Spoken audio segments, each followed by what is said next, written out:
So why, I guess I should say, did you start Prisoner's Hope? So, Mike, that's the $64,000 question. And so, I grew up in the West End of Louisville, and cut my teeth on pretty much the same thing everyone else does in the West End of Louisville: drugs and promiscuity and crimes and everything else. And so, came out of a family that was really broken, and ended up in prison. Ended up committing a murder in You did? 1988. I did. I got a 35-year sentence for murder in 1988, and so landed in prison. And so that's how this organization was forged, watching what I saw for 22 and a half years In prison. in prison. But I would have never guessed meeting you and talking to you until you told me that story. And I just found that hard to believe because I guess when people are in prison, everybody assumes they have a look. You don't have that look. I would have never guessed that it happens. Seen a lot of things that just broke my heart and broke my spirit, man. Watching families go away, watching people lose their kids.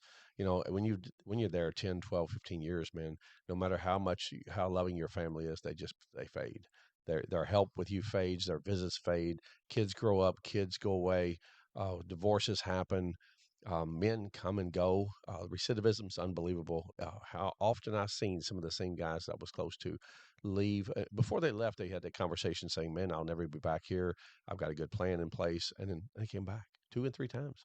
And I'm like, what in the world? So I started really paying closer attention and assessing wisely about why were people coming back. And so when they came back, I asked the question, what happened?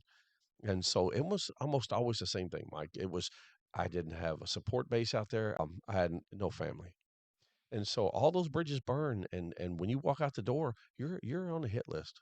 When you walk out of the prison door, you are. You are right on it. I As mean, far as people coming back and trying to drag you back into your old habits. absolutely, yeah.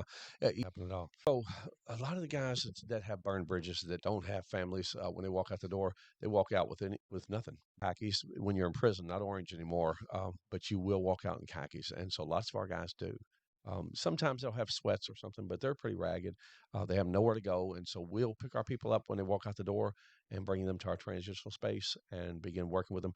So do some people just get so overwhelmed that they just can't handle the way society is these days and they think life's might be easier in prison? I'm going back. And so the way we broke into this part of our organization, first of all, let me say this.